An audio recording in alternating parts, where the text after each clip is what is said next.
polling center is closed. This is preposterous, Josephine. We all set up the voting booths yesterday. Everything was ready to go. The building has been padlocked shut. This is outrageous. Outrageous. Okay, something's not right. We know these women voted in 1920. I mean, is this happening because of us? This is yet another ploy to obstruct us from our legal right to vote. It's voter suppression. Isn't that what you called it, Trina? Oh, I'm going over there right now. Well, I'll come with you. Perhaps I can find a crowbar. Oh. Be careful, ladies. Okay, I'm sorry. Is this out of the norm? I mean, who would do something like this? I would. Bertha Halifax, what did you do? My job, Eliza. I simply told my boss that the mortgage was in arrears. So the bank foreclosed, which it has every right to do. You would appreciate rights, don't you? Your boss is the owner of the bank. He tried to get the state to repeal women's rights to vote several times, to no avail. This is just one more attempt to try and stop us, but we will not be stopped. We will never give up.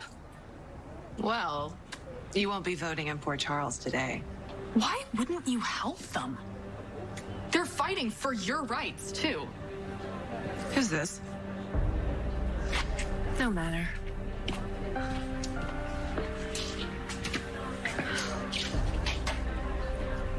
Finally, some good news. Maybe people can finally put all of this women's rights upheaval to rest. No! You can't possibly believe that.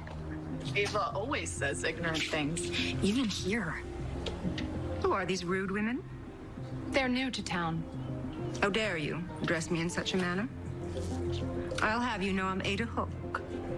My family came over on the Mayflower. No one cares what boat your family sailed in on. We're all here now. All American citizens with the right to vote. How can you think that's beneath you?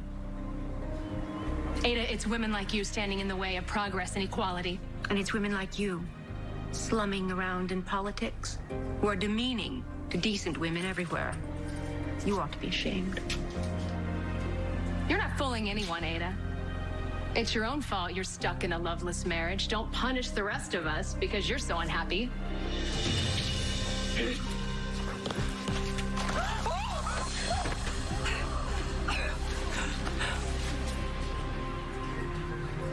You will pay for this, Beatrice Eckert.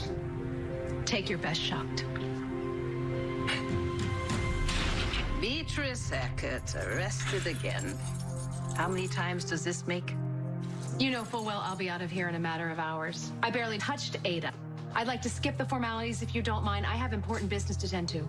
That's for a judge to decide, but the court's backed up. No telling when you'll get a hearing. But it's election day. Not for you.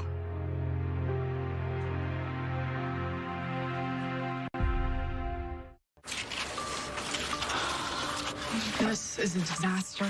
Completely. Ladies, are you unwell? Have you been laid low by the evils of drink? What? No, we haven't been drinking. We promise. I'm very pleased to hear that. My name is Lexi Brighton, and I am the head of the Port Charles chapter of the Christian Temperance Union. May I ask why you're sitting slumped over? Beatrice Eckert has been unjustly arrested, and we need to get her out. I was wondering why the polling center was locked. Well, yes, the bank foreclosed on the building overnight, and Beatrice got in a fight with Ada, and now Ada had Beatrice arrested, and now we can't get her out. And it's election day. The clock is literally ticking. Say no more. I have worked with some local government officials in the cause of temperance. I may know someone who can help. Ladies!